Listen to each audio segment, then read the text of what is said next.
好，大家好啦，咁就見到有個咖啡嗰啲咗啦，滴漏嗰啲咖啡咗啦。咁就我屋企人喺越南買翻嚟嘅，咁就見到有個自然啦，拆咗出嚟嗰陣咧就咁嘅樣嘅。然後咧就仲有一個咁嘅。好似噏位咁啦，唔得用 Q 卡紙，仲有個頂蓋啦，咁就有包越南出嘅貓屎咖啡啦。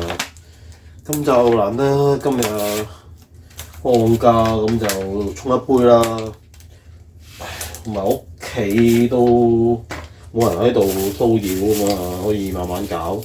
咁就啱啱沖咗熱煲起咗熱水嘅。咁就都 OK 嘅啲味道，咁啊唔敢太過評啦，比較黑麻麻，咁啊唔係宣傳隻杯嘅牌子嘅，咁就睇下倒幾多落去先啦。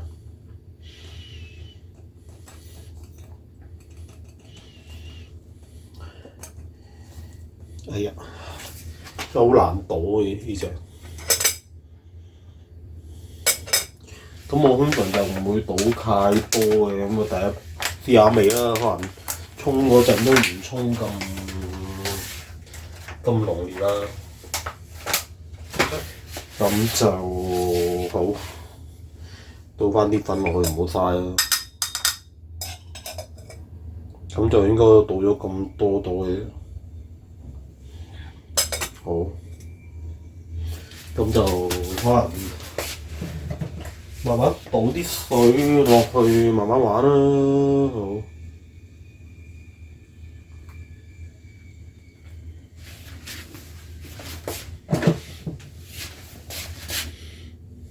咁咧，倒啲水落去啦，就咁嘅樣嘅。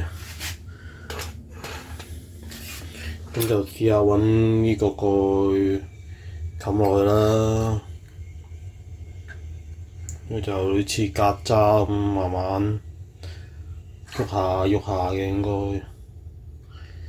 通常嗰時見喺啲越南鋪越南咖啡就會自己等佢慢慢滴落去啦，即係冚埋個蓋啦。就唔知大家就唔知係咪滴緊嘅，咁就試下拎起個蓋睇下啦。咁就滴緊嘅，就慢啲嘅啫。咁啊，要啲時間等先可以滴完啦。咁今日呢個簡單示範就去到呢度先啦。如果中意我條片嘅就俾 like 啦。如果有咩意見就留言啦。係，再見，拜拜。